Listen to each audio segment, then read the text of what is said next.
नमस्कार, माझं नाव आयुष महेश सावंत.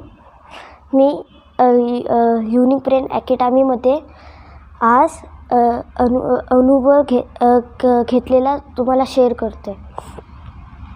आम्ही इकडे स्कूलमध्ये चटईमध्ये बसलेलो.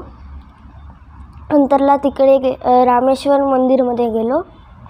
रामेश्वर मंदिरच्या बाहेर भरपूर ऊन होतं आणि तसंच आम्ही एंटर केलं रामेश्वर मंदिरमध्ये. तिकडे भरपूर छाव होती आणि भरपूर थंडावा वाटत होता. त्याला आम्ही कोटी बघितले 40 आणि एक कोटीच्या इकडे 2 माणसं होती. कुंडोच्या इकडे 2 माणसं होती आणि त्या बाल्टीमधून आमच्या पाणी फेकत होते आमच्यावर. आम्ही नंतरला लाईनमध्ये गेलो. त्याला आतमध्ये गेलो. नंतर श्रीरामने एक शिवलिंग बनवलेली मातीची. नंतरला हनुमान कैलाशपर्वतला गेलेले. तिकडून शिवलिंग आणलेली रामेश्वर मंदिरमध्ये. नंतरला आम्ही परत चटईमध्ये बसलो.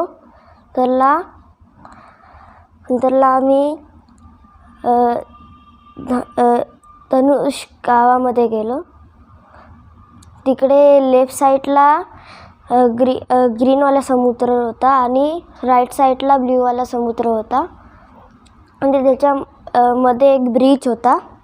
ब्रिजच्या मध्ये एक शिवलिंग होता. त्याच्यावर आम्ही पाणी त्याच्यावर हे गेलं. नंतर आम्ही नमस्कार केला आणि त्याच्या मागून एक लाईट आली. त्याच्यामधून श्रीराम होते आणि त्यांची पत्नी माता सीता होती. त्यांच्या मागून ते लक्ष्मण आलेले आणि हनुमान पण होते आणि त्यांच्या मागून पूर्ण वानर सेना होती. त्यांना आम्ही नमस्कार केले आणि त्यांनी आम्हाला आशीर्वाद दिले. नंतरला आम्ही परत चटईवर बसलो आणि परत या स्कूलमध्ये आलो. Very good. हा सगळा अनुभव तुला काल्पनिक वाटला का खरंच तुम्ही श्रीरामचे दर्शन घेतलं? खरंच आम्ही तिकडे केलेलो रिअलमध्ये ना. कसं वाटलं तुला? भरपूर छान. ओके. जय श्रीराम.